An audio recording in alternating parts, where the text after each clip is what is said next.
that too. Yeah. We got 2 mics going here. Oh, wow. Squeeze my ass in right here. Whoa. We're in there. Whoa. We are definitely... We're in. What's up, everybody? Nick with Velox Training Group, and today I've got Joe Farewell and Fabio Spinella, and I feel like we're going to have a really good conversation here about training. Hopefully this is entertaining for you guys and you get something out of it. As always, at the end, if you guys have any questions, feel free to drop them in the comment box below. We're always happy to answer all this stuff. You don't have to wait till the end either. You can do it now or in the middle. You should do it right now. Whenever you feel like it, that's fine. Whenever. Don't let Nick tell you what to do. You can do it whenever you want to drop a comment. Yes, for sure. You're not my real dad. All right, so I feel like it would be a good conversation if we talked about movement stuff. So let's talk about entries, exits. I feel like this would be a good conversation, yeah? So let's talk about what would be some key principles of entering into a position. I think that anytime that you're entering into a position, the most important thing is, or the focus of your entry should be, how do we get stable enough inside a shooting position to take an accurate shot? Okay. That's, to me, when I look at an entry, that's the goal, right? Point A to point B. As we're coming into point B, how do we get into that shooting position in a orientation to the target that we can take an accurate shot and get stable sooner? So one of the things that we see a lot teaching, or at least I see a lot teaching, is the first rule of movement that I see most people failing on with entry is not having the gun up, right? So Sure. that's the easiest thing that people can correct when they're working on getting better entries is have the gun up and ready to shoot by the time you get into the shooting position. Mm-hmm. If you wait on that, you're behind the clock. Mm-hmm. As we get past that, then we can refine it more and more. And okay, now we start talking about footwork. We start talking about how do we get balance? Are we crashing into position? Are we slowing down too soon? Yeah. Right. So there's a lot of different things that I'm excited to talk about. I'll actually double down on that. Like, so the gun up sooner. Like, yeah, we've been hearing about that for like years. Yeah, you got to get the gun up sooner. I think there's something in the gun up sooner that informs your feet as to what they need to do. So that's what I mean by that. Yeah. Like, sometimes people will put up the gun up sooner because they've been told to do that, and they'll see stability way before they're in the shooting area. Okay, that's too soon. So the gun up sooner is giving your eyes are giving your feet information like, yep, you definitely did it too soon. Or sometimes the gun up, and then you see a crap ton of movement in there, that should inform your feet that maybe they need to quiet down a little bit so you can actually shoot when you get into that position. So gun up sooner, not just because somebody told you so, but gun up sooner so that you can inform your feet as to, like, if you did it too soon, if you have reached stability too soon or reached stability too late. I feel like balancing that, syncing that up correctly is going to be the best way to, like, okay, I pushed as far as I could. Now I got to get a stability for that last, whatever that is, 10% of the movement, 20% of the movement. So gun up sooner, use that as information. If you're like actually pre-aiming through, you know, like people talk about tracking the A zone or whatever you want to talk about, like actually pre-aiming before you have the target, maybe it's through a visual barrier. That pre-aiming also has the gun up, also has some sighting system in there, and that should inform your feet.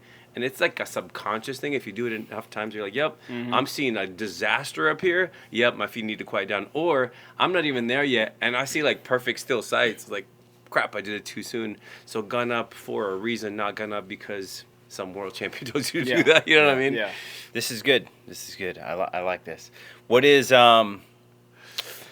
So we hear gun up, right? Step softly. What does an entry look like in terms of what you're doing with your feet? Because I feel like a lot of the time we talk about where to place one foot, but I feel like all of us would agree that like your feet kind of need to be in a certain orientation to create a good entry.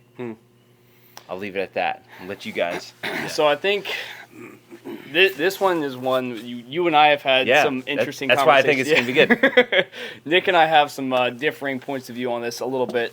And the fun thing about this is we nerd out about it. So instead of just saying, hey, this is the way I do it because this is the way I do it, Nick has a different entry method than I do, and I went and put it on, for me, I put it on the clock.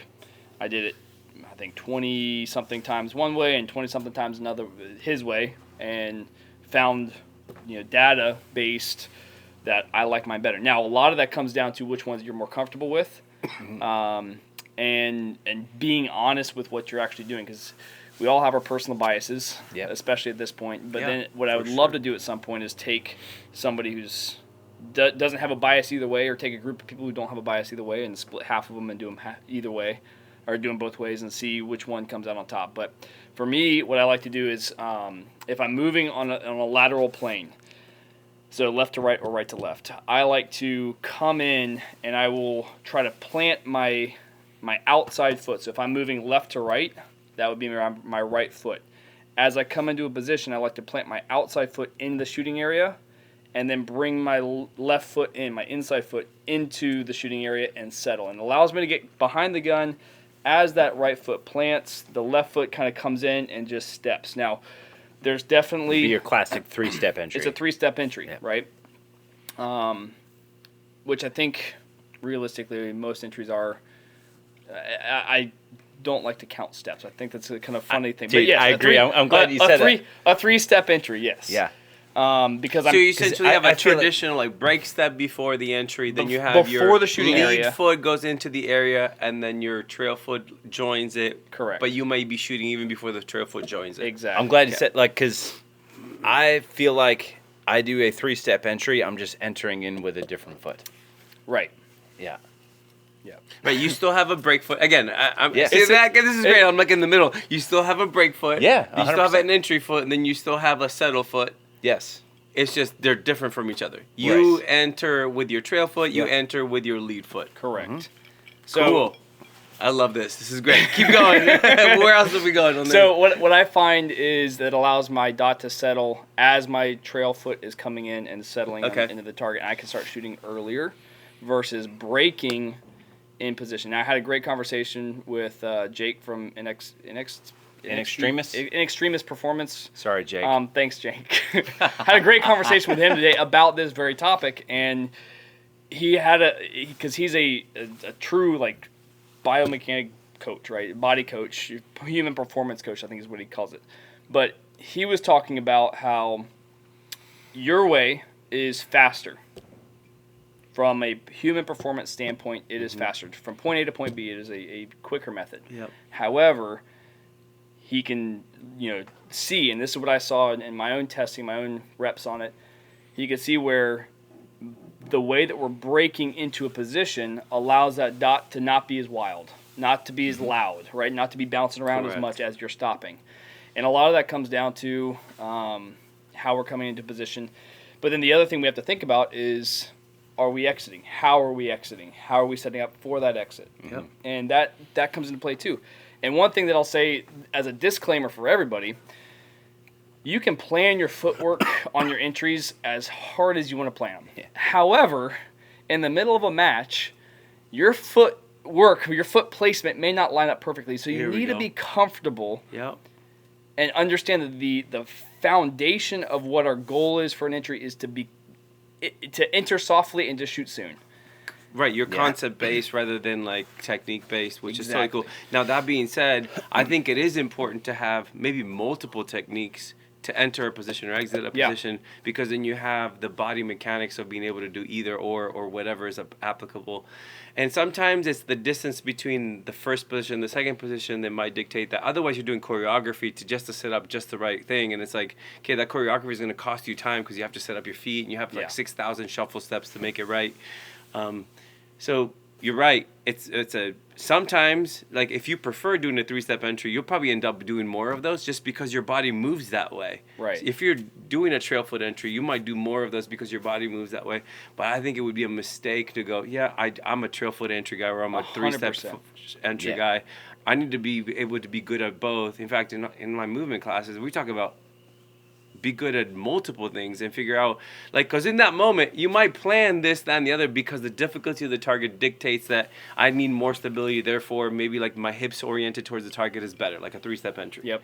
But then I'm in the heat of the moment, maybe I'm running more full speed than I would have in the run through, and I find myself with the trail foot entry, so I don't have to do 14 stutter steps to get it right, and maybe my hips aren't perfectly aligned that way, and I still need to be able to conceptually be able to like put my gun up early, see what I need to see for that target, whatever. So yes and yes. So like I don't know that Yeah. there's like a real So- solution other than like well- if you just omit like yep I only do this. It's like why Yeah, are you right. only doing that? And maybe nobody's that extreme, but I think a lot of people would like sit in a camp instead of like working all the things out. It's like, well, I studied under this person and this person would only do this, so that I have to. It's almost like forcing a round peg in a square hole. It's Yeah. like I think it's better to know more things and then allowing your body to get you there because conceptually, what does movement do? I need to go from A, which is the beginning of the stage, to B, which is the end of the stage, right? With all the stops in between, Yep. and never stop collecting points, hopefully. All the quiet times of me not shooting is because my movement did not allow me to see the next survey or the next target. That's good. So I'm violating that rule. Like if my rule in movement is I start at the beginning and the last target is only visible here. How do I get from there to there and I never stop shooting? Yeah. That's the concept that I'm not trying to violate. Not like I don't want to violate my 3-step entry. It's like and three-step one- entry might help me body mechanics Yeah. wise to point my hips towards the target and I see the thing. But if I can stick a trail foot entry and be just as you know, what's the word? Not accurate, but like effective or efficient, it might work the same. So I would say like let's do all of those things, Well, not just some of those things. Truth be told, like the difference between the two techniques that Nick and I talked about, like I averaged on all the reps that I did, I averaged a 1/10 of a second faster on mine. Average. That's pretty good though. Like Which if you is- do that at 4 entries, that's like a half a second, 5 entries. You know, right. like So that's for a good. short stage, it's pretty Yeah. pretty significant. Yeah, He found the opposite, sure. and a lot of that I think is comfort level. Yeah, what you do yes. the most of, right? But For one sure. thing you brought up in that conversation was on your, designing your choreography, and this is one thing that I really like to do, and I encourage you guys if you're doing your walkthrough, try to get a full speed walkthrough at the speed that you anticipate moving and shooting on a stage, and it's tough to do sometimes because you The have conga line. six people in Yeah. line in front of you. Yeah. But I will stand there and hold up the line and wait until hey, this is a tough footwork position. I know I need to nail this entry. Especially very tight Yeah. footwork. Yep. Yeah. I know I need to nail this entry, so I'm going to wait until everyone clears out of the way, and I'm going to try to do this at the speed that I anticipate doing it, and you will learn so much from that because, like, oh crap, I was anticipating shooting out on this target, and then sprinting 6 steps to this one, and then you're shooting out on that target. Now took you 3/4 of the way there, and instead of sprinting, you're suddenly crashing into the position. Or a malfunction, or Right. I don't know, a reload that took a little longer than you thought, or something like that. So planning perfectly for something doesn't always work out. I mean, Yep. it's nice to But have doing- a great good visualization and a walkthrough, but Doing a good full speed walkthrough if possible, and sometimes it's when you're on deck, you're the last, you're the next shooter up. You have to take that opportunity to do it. Getting a full speed walkthrough of your footwork at the speed that you anticipate doing it, I found is super helpful for me, especially when you have alternative terrain. Is what I like to mud, Yeah. slick grass, gravel, stuff like that. Instead of your traditional range surface, if you have anything like that that's going to change the footwork for it, your 90-10 shift or anything like that, try to get a full speed entry, especially if it's a hard lean or something like that. yeah, it's super tough because sometimes. I'm sorry. Did you want to say something? No, go ahead. I was thinking like I even like have something. but- last but go ahead. year's like both nationals for USPSA carry optics and IPSC nationals, like huge puddles, hard Yeah. to get any kind of real walkthrough. People are just like gingerly walking through, trying to find spots that would be appropriate enough so that you can see all the things, but nobody's running because I mean literally there was like inches and inches of water. So sometimes we don't have that but then- luxury, and then you go, okay, well. If I understand my body mechanics, how can I explode out of here? How can I get into that position and see all the things I need to see? Because again, the rules I don't want to violate is I need to get from beginning to end and never stop shooting, ideally, or that. collect as many points as possible. Yeah. So that's the main rule. Entries and exits only help you to achieve that rule Right. instead of being married to like a pedagogy or a lineage of people or something like that. Yes, you wanted to say something. Okay. I'm sorry. So we've heard a lot about how you enter in a position. Yes, got to enter softly. I think all of us would agree with that. Yeah. Enter with the gun up. You just touched on turning the hips towards the target. Yeah. Right? Tell people more about turning the hips towards the target and how would you land into a position? Like, what does it look like to land into a position? Because personally, I feel like turning the hips towards the target, yep, that's one thing. Like, yes, they have to be facing towards the target. Like, But the way I try to conceptualize that is as I'm coming into a position, as soon as I point the gun at the target, like the hips start turning towards the target. And that's why I think I differ on like which foot to enter first. But like the way that you enter into a position, I think one of the biggest things, it should set you up to get out of that position. Sure. And so one of the things that every time I try that typical like 3-step entry, Your feet are narrow. Yeah, they land narrow. And so I'm like, yeah, I can shoot like that, but it doesn't set me up to leave out of that position, which is what is holding me up on it. Mm-hmm. I feel like target difficulty for me dictates more of what I need to have in my entry than some choreography or some like preconceived. I have to have 3 steps or I have. What to does have it 2 look steps. like in terms of like your feet? So and here's why. Because I'm not trying to like, bait you into ever, what I'm... you ever do like lateral movement across 4 or 5 targets, but you do lateral movement incorrect and your hips are facing the wrong way, and then you know that on the second shot you have to trail a little bit the gun. If you actually are connected to the target with your eyes, you know that your first shot goes off, and then your shoulders actually do a little bit of this if you're actually paying attention. Otherwise, you're going to paint one in the direction of travel. Yes.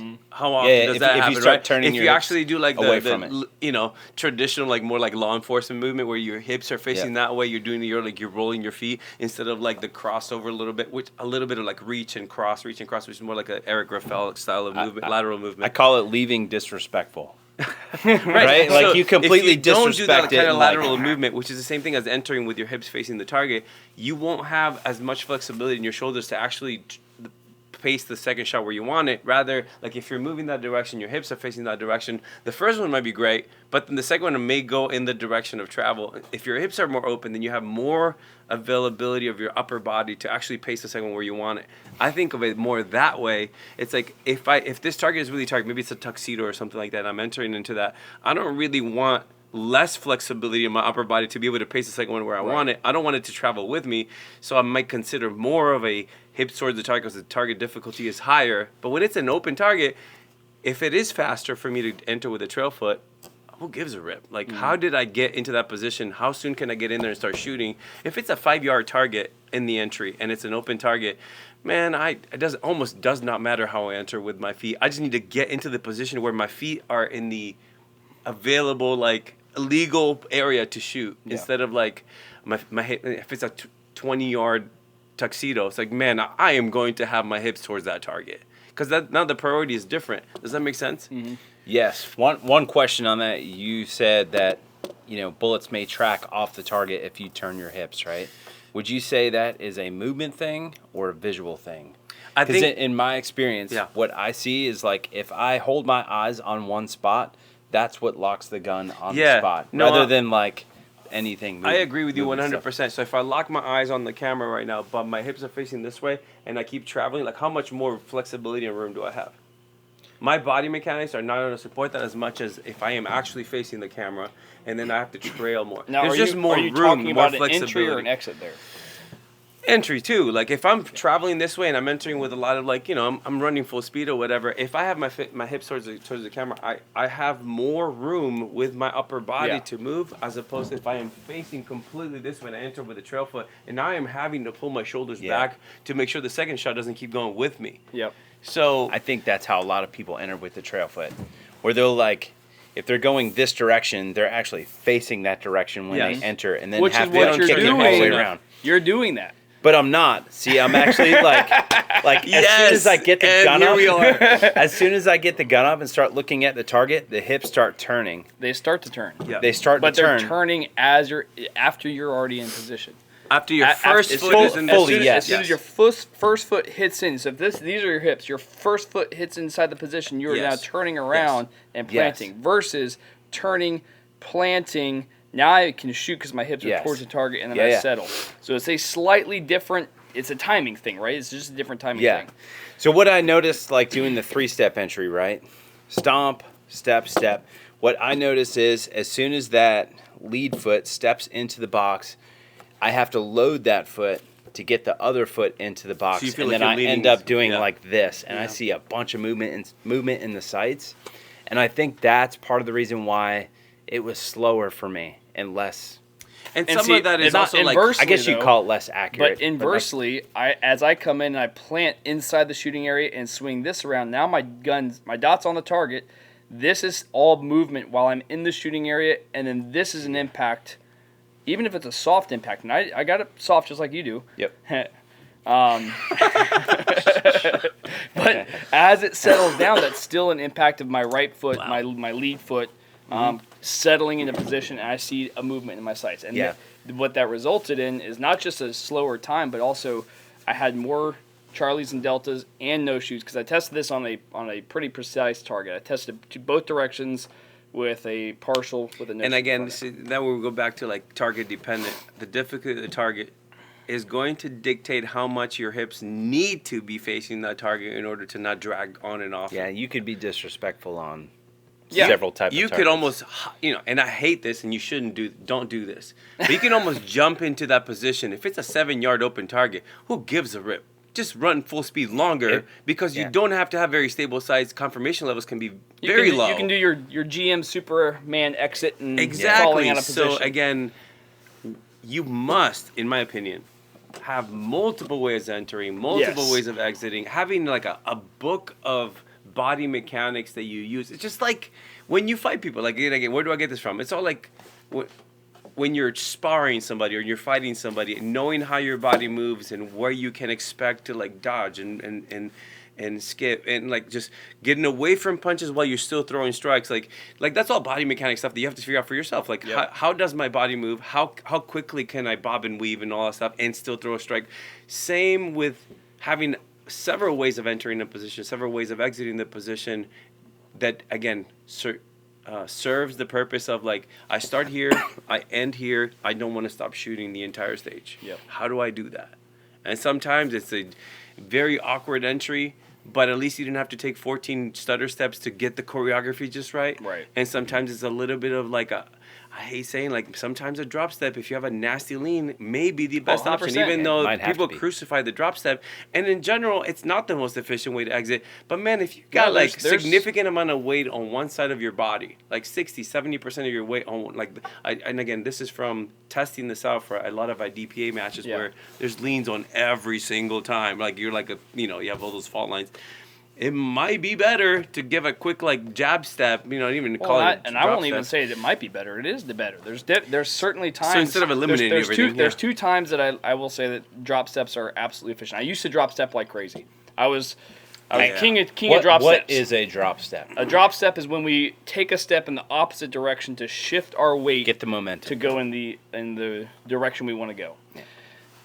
And people do it all the time. I still catch myself doing it from time to time, but I used to be really bad until JJ sat there and beat me over the head with a stick. He Sure. was like, Sure. "Stop And he's like completely freaking against doing it. that!" Yeah, I get it. But Is it a bamboo there's two stick? times. Oh, the Filipino stick. That's what we call it in fighting. But there's two times that it's beneficial, and that's when you have a start position where if this is our fault line, you have toes touching or heels touching, you have to move forward. That Okay? is, especially in IPSC when you can't have an athletic start. like, Correct. you have to be like If you're super tall. That's tough. if you're off center, you go to the right. You can kind of lean into that. You can set yourself up to take an athletic start. IPSC, you can't take an athletic can't. start. So there is Super awkward. there is a benefit to doing a drop step right there because you're able to push off of that position. You support that. create Yep. a forward angle of the shins. Your Yeah, hips like are a in the right runner. dir- Yeah. Yes, exactly. Yeah. The other time is what you're talking about, where you're talking about where you're leaned over a position, you leaned around the wall or barricade, and you've got your weight balanced on the right side of your body. You need to go left, Yeah. and I call it the molasses exit. If you don't drop step, you're going to do a molasses exit. Yeah. It looks like you're gonna have to it go looks like you're through stuck in that the athletic molasses position. Yeah, you're like, Yes. "Ugh," and then you go. Yeah. So- totally. Body mechanics are awful for that.